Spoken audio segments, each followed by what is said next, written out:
en pos de mi voz interior.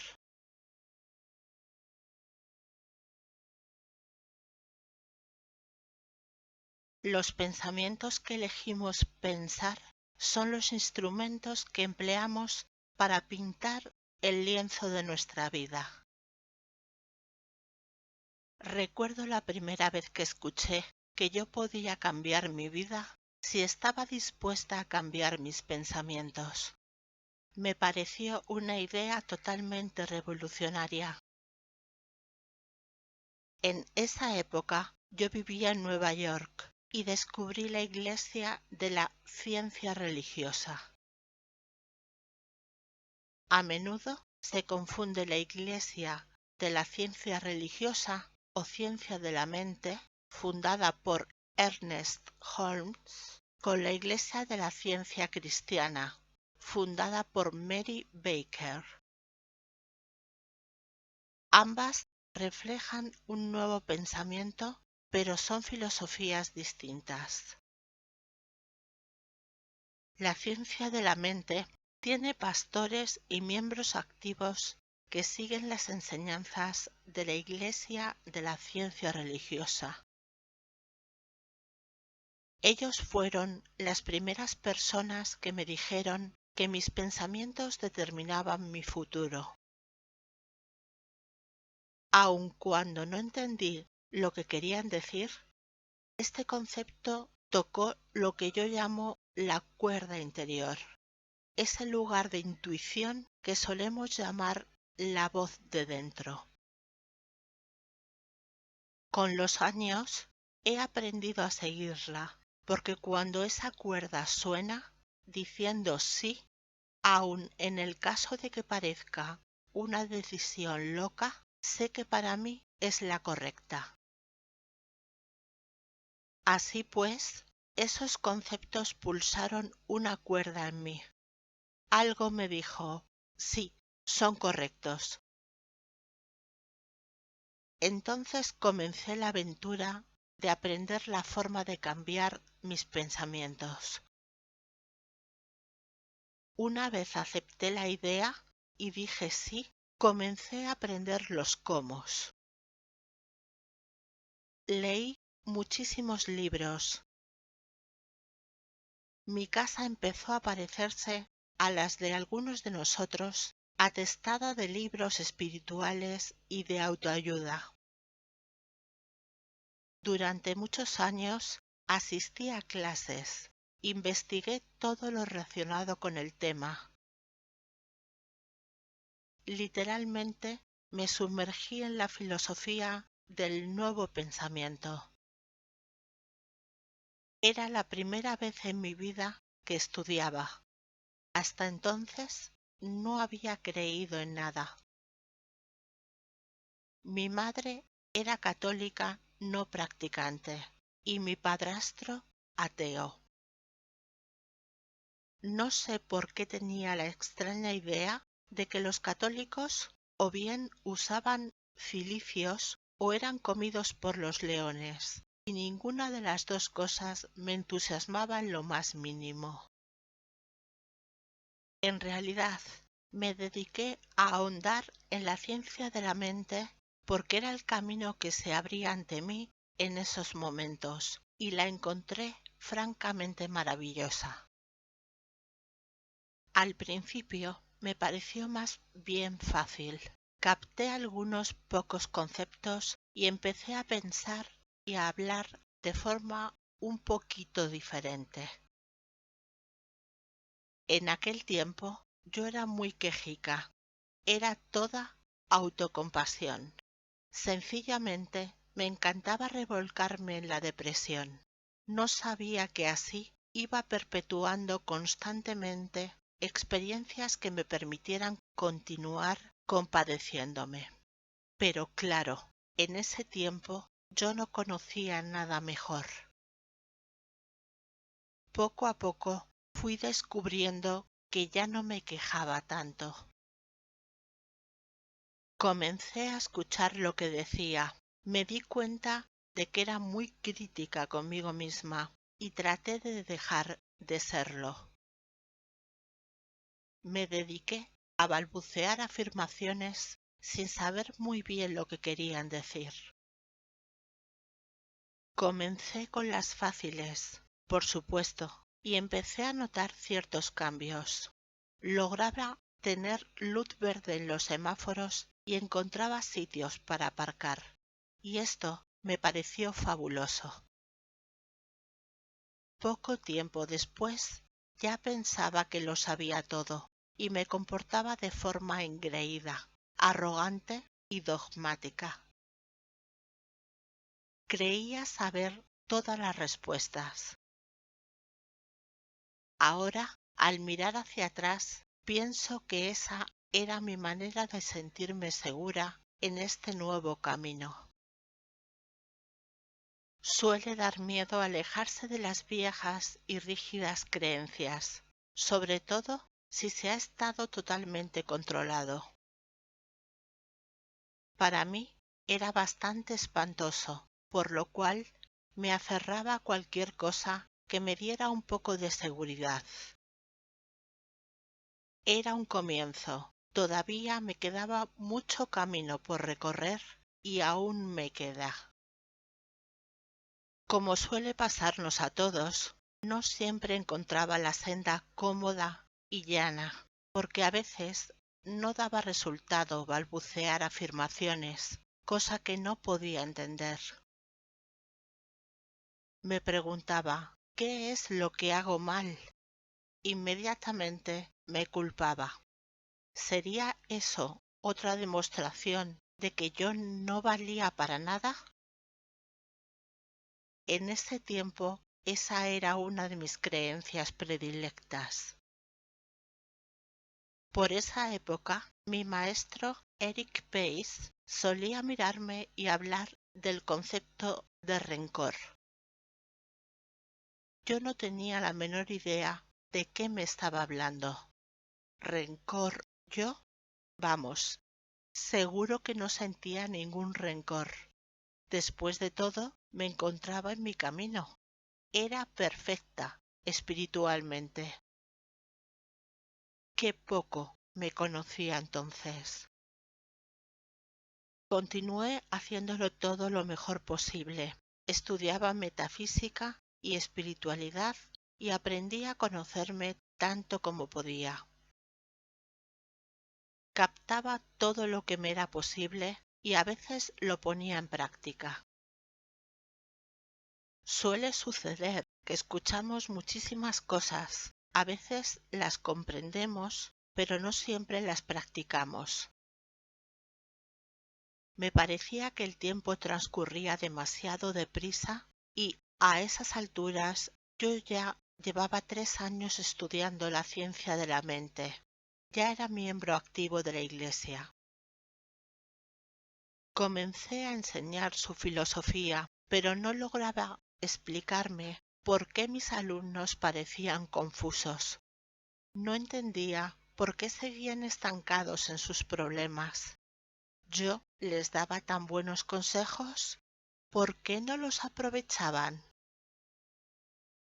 Nunca me pasó por la mente pensar que yo hablaba mucho de la verdad, pero la vivía muy poco. Era como un padre que le dice a su hijo lo que tiene que hacer mientras él hace exactamente lo contrario. Entonces, un día, de forma totalmente inesperada, me diagnosticaron un cáncer de vagina. Mi primera reacción fue de terror. Después, tuve mis dudas sobre si todo lo que estaba aprendiendo tenía algún valor. Fue una reacción normal y natural. Pensé, si estuviera tranquila y centrada, no tendría por qué haber creado la enfermedad. Ahora pienso que en el momento en que me diagnosticaron el cáncer, me sentía lo suficientemente segura para dejarlo aflorar a la superficie y no hacer de él otro secreto oculto que no sabría hasta la hora de mi muerte. Por entonces yo ya sabía demasiado como para seguir ocultándome de mí misma. Sabía que el cáncer es un malestar provocado por el resentimiento, un resentimiento que se lleva dentro tanto tiempo que acaba por carcomer el cuerpo. Cuando reprimimos las emociones en nuestro interior, éstas tienen que concentrarse en algún lugar del cuerpo. Si nos pasamos la vida enterrando cosas, finalmente se manifestarán en una parte u otra de nuestro cuerpo. Tomé conciencia de que el rencor al que mi profesor se había referido tantas veces, que llevaba dentro, tenía que ver con haber sido maltratada física, emocional y sexualmente cuando era niña. Evidentemente, albergaba resentimiento. Estaba amargada y era implacable con el pasado. Jamás había hecho ningún ejercicio para cambiar o para liberar la amargura y dejarla atrás. Cuando me marché de casa, eso era todo lo que pude hacer para olvidar lo que me había sucedido. Creía haberlo dejado atrás, cuando en realidad sencillamente lo había enterrado. Cuando encontré mi senda metafísica, cubrí mis sentimientos con un precioso barniz de espiritualidad y escondí muchísima basura dentro de mí. Me rodeé de un muro que literalmente me impedía comunicarme con mis propios sentimientos. No sabía quién era ni dónde estaba. Después del diagnóstico, comenzó el verdadero trabajo de aprender a conocerme. Gracias a Dios, tenía instrumentos. Sabía que para conseguir cambios permanentes necesitaba entrar en mi interior. Sí, el médico me operaría y posiblemente me curaría por el momento, pero si yo no cambiaba la forma en que usaba mis pensamientos y palabras, sin duda alguna volvería a crearme la enfermedad. Siempre me ha interesado saber en qué lugar del cuerpo colocamos nuestros cánceres, en qué lado del cuerpo están nuestros tumores, ¿el izquierdo o el derecho? El derecho es el lado masculino, de donde damos. El izquierdo es el lado femenino, la parte receptiva, de donde recibimos. Casi siempre en mi vida, cuando algo ha ido mal en mi cuerpo, siempre se trataba del lado derecho. Allí era donde acumulaba todo el rencor que sentía hacia mi padrastro. Ya no me satisfacían las luces verdes de los semáforos ni los sitios para aparcar. Sabía que tenía que cavar mucho, mucho más hondo. Comprendí que en realidad no hacía todos los progresos que deseaba porque no había limpiado esa vieja basura de la niñez y que no vivía realmente lo que enseñaba. Tenía que reconocer a mi niña interior y trabajar con ella. Mi niña interior necesitaba ayuda porque aún estaba sufriendo mucho. Rápidamente comencé un programa de autocuración que me tomé muy en serio. Me concentré absolutamente en mí y me despreocupé de todo lo demás.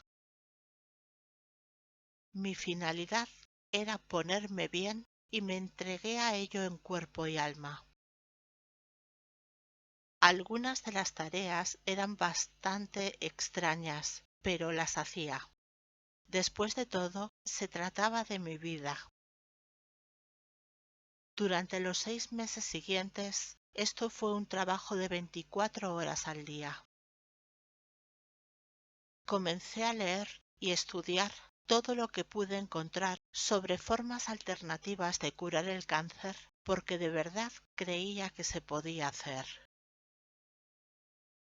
Seguí un régimen de limpieza que purificara mi cuerpo de toda la porquería que había comido durante años. Me parecía que solo vivía de brotes y puré de espárragos. Claro que comía otras cosas, pero eso es lo que más recuerdo. Con mi terapeuta y profesor de la ciencia de la mente, Eric Pease, trabajé para limpiar mis pautas mentales con el fin de que el cáncer no se reprodujera. Hacía afirmaciones y visualizaciones y seguí tratamientos espirituales para la mente. También trabajaba diariamente con el espejo. Lo que me resultaba más difícil de decir eran las palabras "te amo, de verdad te amo". Me costó muchísimas lágrimas y muchos ejercicios de respiración lograrlo. Cuando lo conseguí, fue como si hubiera dado un salto cuántico. Acudí a un buen psicoterapeuta especialista en ayudar a la gente a liberar la rabia.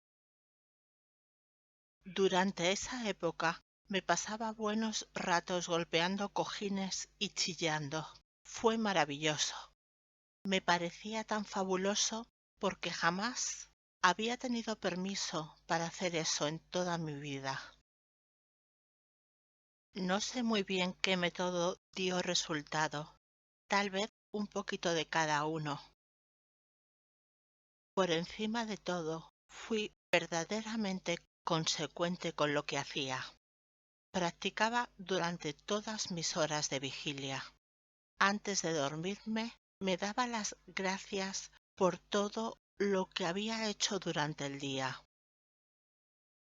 Hacía la afirmación de que mi proceso de curación se realizaba en mi cuerpo mientras dormía y que a la mañana siguiente despertaría sintiéndome bien, renovada y con nuevas energías. Cuando me despertaba por la mañana, agradecía a mi cuerpo el trabajo realizado durante la noche. Afirmaba que estaba dispuesta a crecer y aprender cada día y a hacer cambios sin considerarme una mala persona. También trabajé para comprender y perdonar. Una de las formas de hacerlo fue averiguar todo lo posible sobre la infancia de mis padres. Empecé a comprender que en realidad no podrían haber hecho de manera diferente nada de lo que hicieron debido a la forma en que fueron criados. A mi padrastro lo maltrataron en su hogar y él hizo lo mismo con sus hijos. Mi madre fue educada en la creencia de que el hombre siempre tiene razón y la mujer debe estar a su lado y dejar que haga lo que quiera. Nadie les enseñó una forma diferente de vivir. Ese era su estilo de vida. Paso a paso, mi creciente comprensión me capacitó para comenzar el proceso del perdón. Cuanto más perdonaba a mis padres, más dispuesta me sentía a perdonarme a mí misma. Perdonarnos a nosotros mismos es tremendamente importante. Muchos hacemos a nuestro niño interior el mismo daño que nos hicieron nuestros padres. Sencillamente continuamos maltratándolo y eso es muy triste. Cuando éramos niños y otras personas nos maltrataban, no teníamos muchas opciones. Pero es terrible que de mayores seamos nosotros quienes maltratemos a nuestro niño interior. A medida que me perdonaba, comencé a confiar en mí misma. Descubrí que cuando no confiamos en la vida o en los demás, lo que en realidad pasa es que no confiamos en nosotros mismos. No confiamos en nuestro yo superior para que cuide de nosotros en todas las situaciones. Y por eso decimos, nunca volveré a enamorarme porque no quiero sufrir. O nunca permitiré que esto vuelva a suceder. Lo que realmente estamos diciéndonos es, no confío en ti lo suficiente para dejar que cuides de mí, de modo que me voy a mantener lejos de todo. Finalmente, comencé a confiar en mí misma lo suficiente para cuidar de mí, y entonces se me fue haciendo cada vez más fácil amarme. Mi cuerpo estaba sanando y mi corazón también. Mi crecimiento espiritual me llegó de esa manera tan inesperada. Como premio añadido, comencé a parecer más joven. Los clientes que atraía eran casi todos personas dispuestas a trabajar en ellos mismos. Progresaban enormemente casi sin que les dijera nada. Percibían y sentían que yo vivía los conceptos que enseñaba y les resultaba fácil aceptar estas ideas. Entonces, por supuesto, conseguían buenos resultados. Comenzaron a mejorar la calidad de su vida. Una vez que empezamos a estar en paz con nosotros mismos interiormente, la vida parece transcurrir de modo mucho más agradable. Así pues, ¿qué me enseñó a mí esta experiencia? Comprendí que tenía el poder de cambiar mi vida si estaba dispuesta a cambiar mis pensamientos y a liberar los hábitos que me retenían en el pasado. Esta experiencia me aportó el conocimiento interior de que si realmente estamos dispuestos a trabajar, podemos hacer cambios increíbles en nuestra mente, en nuestro cuerpo y en nuestra vida. Estés donde estés, suceda lo que suceda, hagas lo que hagas, siempre lo harás todo lo mejor que puedas, con el entendimiento, el conocimiento y la información que tengas en cada momento.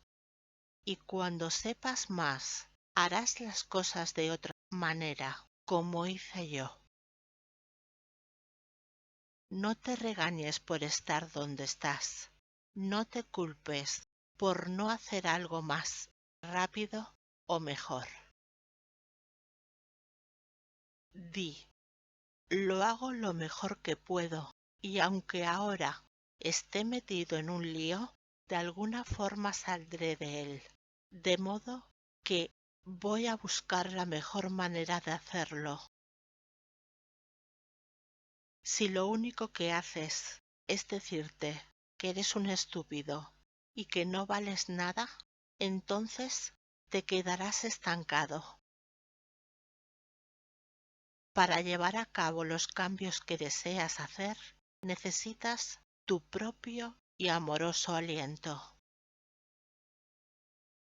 Los métodos que yo empleo no son míos. La mayor parte de ellos los aprendí de la ciencia de la mente, que es lo que fundamentalmente enseño. Sin embargo, estos principios son tan viejos como el tiempo. En las antiguas enseñanzas espirituales encontrarás los mismos mensajes. He recibido la preparación necesaria para ser ministro de la Iglesia de la Ciencia Religiosa. Sin embargo, no tengo iglesia. Soy un espíritu libre. Doy mis enseñanzas en lenguaje muy sencillo para que lleguen a mucha gente. Esta senda es una manera maravillosa de organizar la cabeza y de comprender verdaderamente de qué va la vida y cómo se puede usar la mente para responsabilizarse de la propia vida. Cuando comencé todo esto, hará unos 20 años, no tenía ni la más remota idea de que sería capaz de dar esperanza y ayudar a tanta gente como hago hoy.